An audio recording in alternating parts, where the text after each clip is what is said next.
The first reading from the book of the prophet Micah captures in one line all of moral theology. This then, to do the right, to love goodness, and to walk humbly with your God.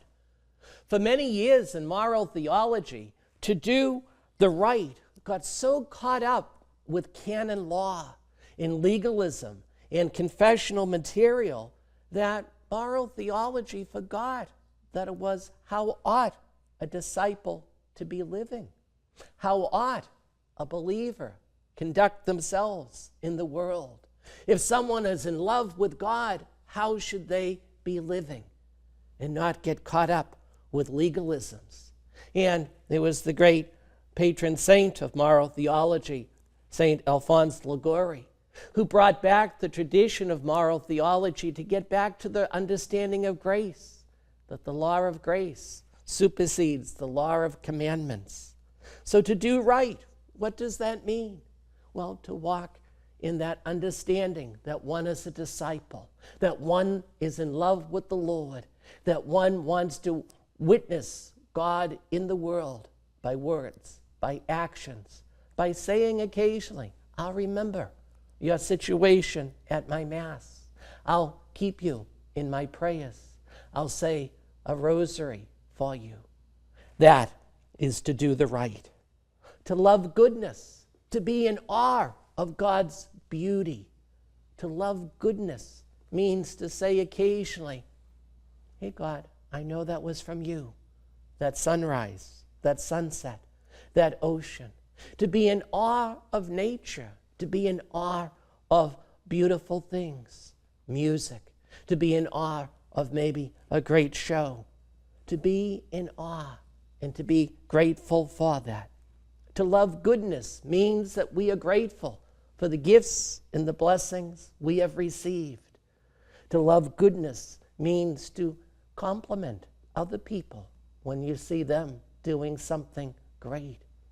The patron saint of Catholic TV, St. Teresa of Lisieux, would always say to love in small things, and then everything else will fall into place. To love in small things means to love goodness, to have that attitude of gratefulness and thanks. And finally, to walk humbly with your God. The gospel today has the scribes and Pharisees demanding a sign from Jesus. They didn't want to walk humbly with God. They did not want this understanding of humility. To be humble before God means that attitude that God's in control and I am not. Sometimes that's a very difficult lesson to understand, that God is the creator and we are the creatures, that God is in control and we are not. To walk humbly with our God means that journey of faith, and to accept that understanding of faith is the conviction of things yet unseen, the reality of things hoped for.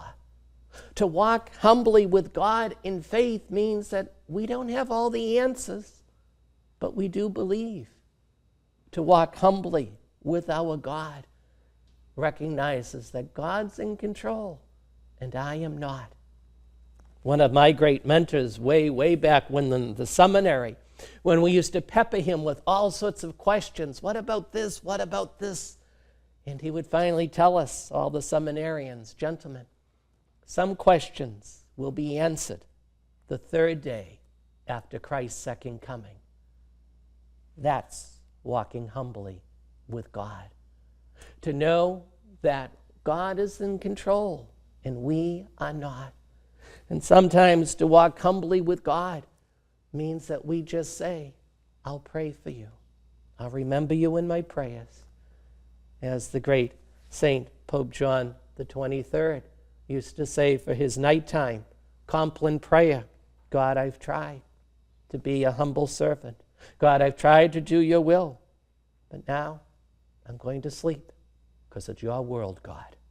Sometimes we need to remember to walk humbly with our God means we are not in control. So all of moral theology can be summed up: to do the right, to love goodness, and to walk humbly with our God. In those three areas, to recognize that the moral life consists of trying to live as someone in love with God. To be a disciple is that balance between contemplation and action. Yes, our prayers are important, but we're also meant to do something for others. The contemplation and action, being silent and doing things. To have that sense of being in awe of God's beauty of creation. To love goodness. To comment on goodness that we see. To comment on the goodness of creation, but also complimenting one another. Thank you. To recognize how powerful a smile can be. To give and to receive. And finally, to walk humbly with our God means that journey of faith, that we say yes to the proposition of being a believer, to say yes to God's invitation, even though we do not know where it's going to take us, to see Mary, our mother and model, in the Annunciation, that she said yes without knowing where it would take her. She said yes and was able to walk humbly. To say yes means we do not know the journey, but we do know where we're going to end up, with God in unity of the loving union of the Trinity. So this day, let us do right, love goodness, and walk humbly with our God and live moral theology.